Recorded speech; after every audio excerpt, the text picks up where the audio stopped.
Bonjour à tous, nouvelle journée, nouvelle actualité. Une actualité dominée par les menaces de l'agence de notation Standard & Poor's sur le si précieux triple A, bien mal en point.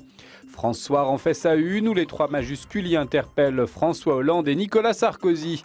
Nicolas Sarkozy qui fait aussi dans les mêmes conditions la une de Libération. Le quotidien s'interroge sur l'avenir politique du président au cas où il arriverait malheur à la note de la France. La responsable éventuelle, l'agence de notation Standard & Poor's, donc, occupe aussi le devant de la scène à la tribune.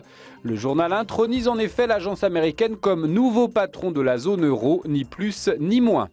Zone euro que la presse régionale n'épargne pas plus que les autres. La Nouvelle République parle d'une grosse claque. La Marseillaise fustige le diktat des agences de notation. Et puis l'Humanité décerne elle aussi bons et mauvais points puisqu'elle attribue un triple C, mais cette fois c'est la politique d'austérité qui est visée. Le Figaro nous parle aussi gros sous, mais ce sont ceux des comités d'entreprise, de la RATP, SNCF, EDF. Le quotidien évoque en effet une gabegie illustrée par un coquet château, propriété apprend-on du CE de la RATP qui vient d'être épinglé par la Cour des comptes. L'information n'a pas non plus échappé au Monde qui lui consacre un article fouillé où l'on apprend que ce superbe édifice situé dans l'Essonne accueille chaque année une fête pour le moins onéreuse pour le compte du CE, 447 000 €. Le Monde qui se penche aussi sur le grand chambardement attendu le 11 décembre prochain, c'est dimanche, dans les horaires de la SNCF et cela fait d'ores et déjà grincer les dents de nombreux usagers.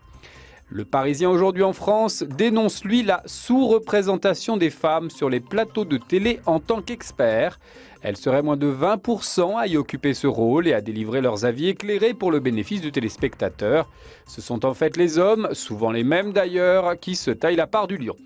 Enfin, l'image du jour, c'est Plantu, qui jette lui aussi un regard ironique sur les agences de notation, prêtes, selon le dessinateur, à faire des misères, même à l'Allemagne, pourtant si vertueuse. Personne ne serait donc à l'abri. Voilà, c'est tout pour aujourd'hui. Bonne journée, bon mercredi, à demain.